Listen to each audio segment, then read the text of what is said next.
Hello babes, let's build on what I spoke about in my previous video.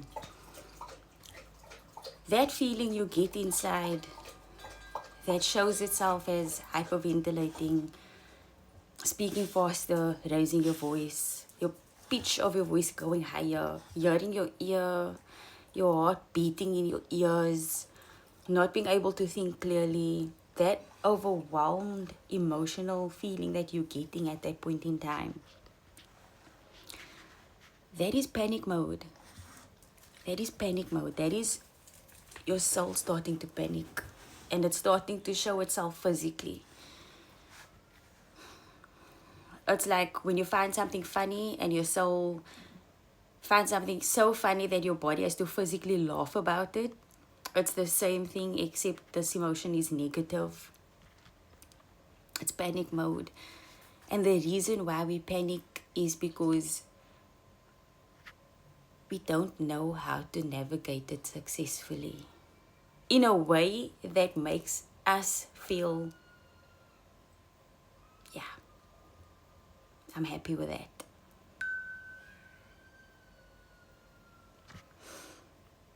That's panic mode. And what happens when you are panicked? You do what you practice. And what have we been practicing all our lives? We've been practicing fight or flight, retaliate or abandon yourself. That's what we've been taught. But there's a different way. And like I mentioned previously, it starts with deciding what you want for yourself. So let's set the first boundary. Me and you, my babes, we are gonna set the first boundary. Okay? Number one, we're gonna decide what is acceptable, what is not acceptable. Number two, what is the consequence? Number three, I'm going to show you how to communicate it. And then number four, and that's where I need you to take it further, because I'm not there. I'm not there to hold your hand and to walk you through it. And I'm going to need you to remember your training. Sound like a sensei or something, but that's what I'm here to do. I'm here to train you to deal with these situations better. So the first boundary, we're going to decide what is acceptable and what is not acceptable. What is acceptable, I'm going to decide for us, is respect in conversation. That is our first boundary, is respect in conversation. What is the consequence if somebody is disrespectful in the conversation towards you? They don't get further engagement from you. That is the consequence. How do you communicate that? This is the important thing. This is the important thing. For the most effective communication of this boundary is to establish it in the dynamic where you feel the person is becoming disrespectful towards you. You might put this video down now and say, I'm going to go and I'm going to tell them, I'm not going to accept you being disrespectful to me anymore. That means nothing. That means nothing. That is not effective communication of your boundary. In the situation where the person is being disrespectful towards you, that is the best time for you to set your boundary and to say, if this conversation can't be mutually respectful, I'm going to need to pause.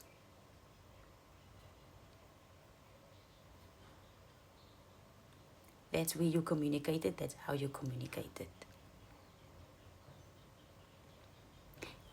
If you first want to lean in gently, you can ask the person, are you against us having a conversation where there is mutual respect? What are they going to say? Are they going to say, yes, I'm against it? Yes, I'm against respectful communication. Yes, I'm against you respecting me and me respecting you. Even if they say yes, then you say, okay, thank you, I can't engage further. And you shut it down. If they say no, I'm not against that, then you can continue. If they continue with the dynamic of disrespecting you again, then you can ask them, or you can let them know, because you've already asked them the first time. The next time you let them know, I am only available for conversations where there is mutual respect. If this conversation doesn't have respect, or it cannot be respectful, oh, my hand is getting tired.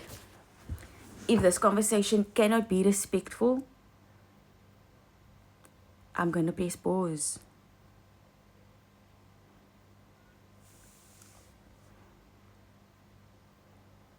In that moment, two things can happen. The conversation will become respectful, or they will continue.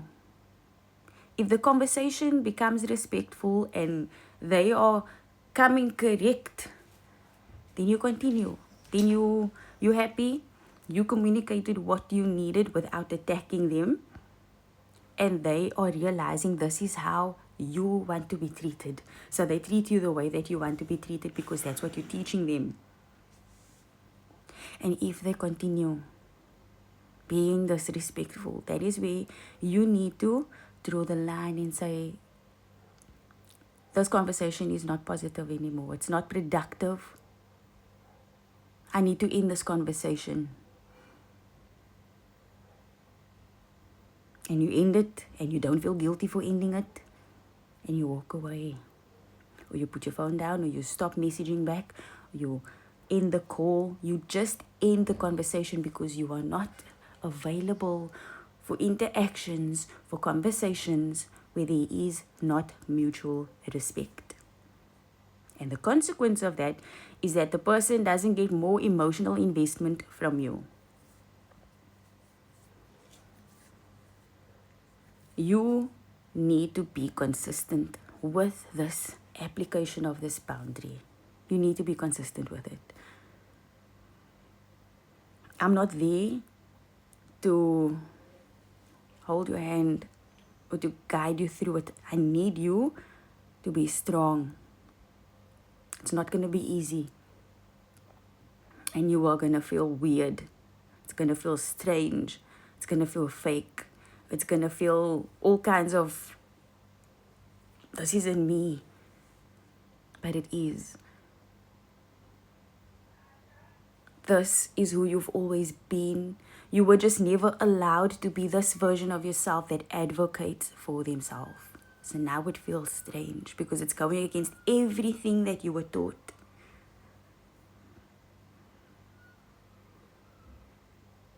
It feels fake and it feels strange. It will lead to you creating the reality that you want for yourself.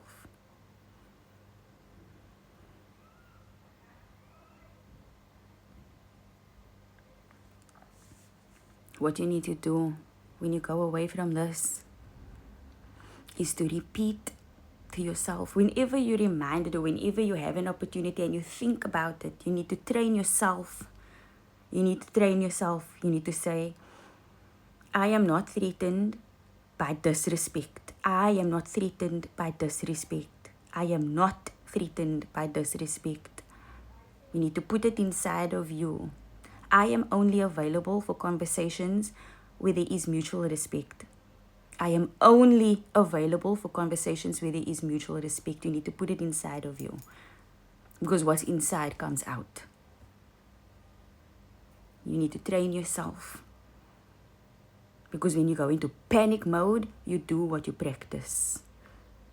Use your copanosity, my babes, not your holotology.